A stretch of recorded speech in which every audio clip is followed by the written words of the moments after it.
प्रणाम। मैं रमेश मिश्र खबरों वाले भैया यूट्यूब चैनल पर पुनः आपका एक बार स्वागत बंदन अभिनंदन करता हूं। आपसे जुड़ने के लिए आपको धन्यवाद भी करता हूं। आज बात करेंगे महंगाई की, वही महंगाई जो हमारी और आपके जेब को धीरे धीरे धीरे धीरे खत्म कर देती है। पैसे तो छोड़िए, वो जेब ही नहीं छोड़ती है। यह एक ऐसा दानव है जो ऐसा ग्रसता है, ऐसा अपने चपेटे में लेता है कि हम खत्म, खल्लास मामला। वो महंगाई कांग्रेस के सरकार में जब थी, यूपीए 2 के समय में थी, तो रोड पर थी बीजेपी। संसद से सड़क तक उसने हंगामे के हंगामे काटे और उन्हीं मुद्दों को लेकर के वो सत्ता पर काबिज हो गई। डीजल और पेट्रोल इतना बड़ा मुद्दा था, एलपीजी गैस इतना बड़ा मुद्दा था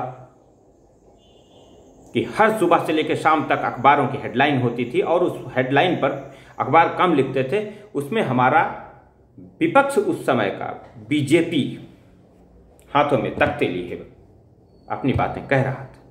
क्या ऐसा आज हमारा विपक्ष है? कोई एक पार्टी की बात कर लीजिए आप, विपक्ष बचा ही नहीं है। बीजेपी ने विपक्षहीन सत्ता कर दी है। मृत प्राय कांग्रेस, बाकी अन्य दलों की बात ही छोड़ दीजिए, क्षेत्रीय पार्टियों की बात छोड़ दीजिए। अगर सारे लोग एक हो भी जाएं तो बीजेपी अपने आप की चीजों को चलाएगी। क्योंकि आप इसको समझिए, वह कैसे विपक्ष के साथ में त्रासदी बहुत आज के समय में। विपक्ष क्या है, मुद्दों पे बात नहीं करता है, और अगर किसी मुद्दे को उठा भी लिया तो उस पर अड़ियल रुख, वह सरकार के साथ में भागीदारी नहीं करता है, वह सरकार से स्वस्थ वार्ता नहीं करता है। और कभी भी सत्ता में वापस आने के लिए स्वस्थ वार्ता जरूरी है। किसी भी विपक्ष को अगर मजबूत होना है तो उसके प्रवक्ता अच्छे होने चाहिए, उनकी भाषाएं अच्छी होनी चाहिए, उनका व्यवहार अच्छा होना चाहिए। क्योंकि इलेक्ट्रॉनिक मीडिया न्यूज चैनल पर बैठ करके यदि आप वही व्यवहार कर रहे हैं तो आपकी पार्टी की इमेज वहां क्या बन रही है, आप सोचिए। डीजल और पेट्रोल हमारी समस्याएं हैं, इनका महंगा होना हमारे बहुत भारी है हमारे लिए।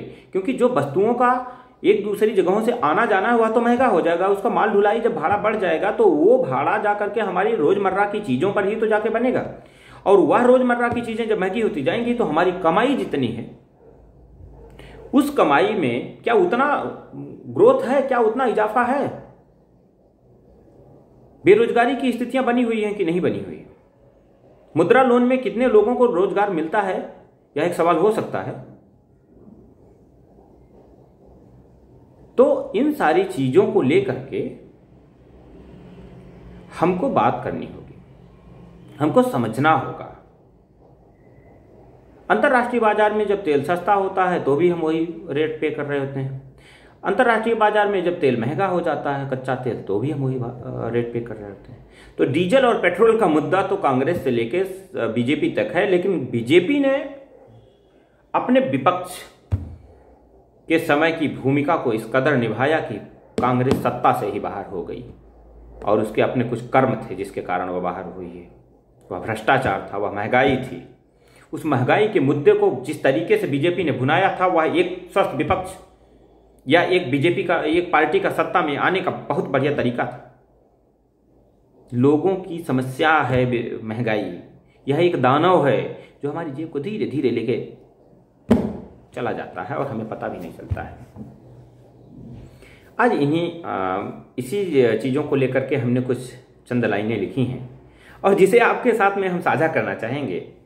इसे आप हाथ से लीजिए, इसे आप व्यंग्य लीजिए, इसे आप जैसे भी लीजिए। यह किसी के मान और अपमान की बात नहीं है, इसे आप व्यक्तिगत ना लीजिएगा। क्योंकि हम राइटर हैं तो हम लिखते हैं अपने समाज के लिए, अपने लोगों के लिए, अपने सोती हुई सत्ता के लिए जिसने कान में तेल डाल लिया है। महंगाई बढ़ रही, बढ़ने दो। हम तो साहब इसको बिल्कुल से न जमीन का छोड़ेंगे न आसमान का छोड़ेंगे, ऐसा देश बना देंगे। हमारी परंपराओं, हमारी संस्कृतियों के साथ में आपका जुड़ाव है, हम मानते हैं। लेकिन उसी परंपरा और संस्कृति का हिस्सा एक यह भी है कि हमारी जो आम जन जो हमारा है ना, उसकी भी निजी ज़रूरतों को, रोज़मर्रा की ज़रूरतों को समझा जाए। मजदूर भी हैं इस देश में, छोटे जोत के किसान भी हैं इस देश में, मजबूर भी हैं इस देश में, अमीर भी हैं इस देश में। तो हमारी पॉलिसी ऐसी होनी चाहिए कि वो मजबूर की भी रोटी बना दे और अमीर की भी रोटी बना दे। केवल अमीर ही सब ले ले, यह किसी भी राष्ट्र के भले के लिए नहीं हो सकता है। और जहां भी सब कुछ निजीकरण की राह पकड़ लेगा, तो आप यकीन मानिए कि आने वाले दशकों में हिंसात्मक घटनाएं कई गुना बढ़ जाएंगी और उस समय हमारे पास कोई रास्ता नहीं होगा वापस लौटकर आने के लिए। तो ऐसी ही कुछ बातों को आपसे साझा करते हैं। जुड़िएगा जरूर और जुड़ जाइए, आपके दिल को छुए, आपको दिल में उतर जाए तो एक बार सब्सक्राइब और शेयर जरूर कीजिएगा। क्योंकि मुद्दा महंगाई का है, मुद्दा डीजल का है, मुद्दा पेट्रोल का है। ये वही डीजल जो किसान के लिए है, ये वही डीजल जो अमीर के लिए है। तो आइए, योगी और मोदी अनारी दो, ये सनारी के दर्द मिटावेंगे कैसे। डीजल पेट्रोल आकाश छुअत बा, गरीबवा घरवा बसावेंगे कैसे। बैंक बिकाई गए सरकारी, तो जनधन खाता बचावेंगे कैसे। निजीकरण की राह पकड़ के फिर सरकार कहावेंगे कैसे। एफडीआई की बढ़ती ताकत, एफडीआई की बढ़ती ताकत, फिर हम स्वदेशी बनावेंगे कैसे। योगी मोदी अनारी दो, फिर सनारी के दर्द मिटावेंगे कैसे। सोचिएगा, समझिएगा, डीजल और पेट्रोल हमारी और आपकी जिंदगी से जुड़े हुए हर पहलू को प्रभावित करते हैं। तो ऐसी महंगाई पर आप क्या विचार रखते हैं? आपको कैसा लगता है? हमारे विपक्ष को कैसा लगता है? और हमारे सत्ता पक्ष को इसमें कितना आनंद है?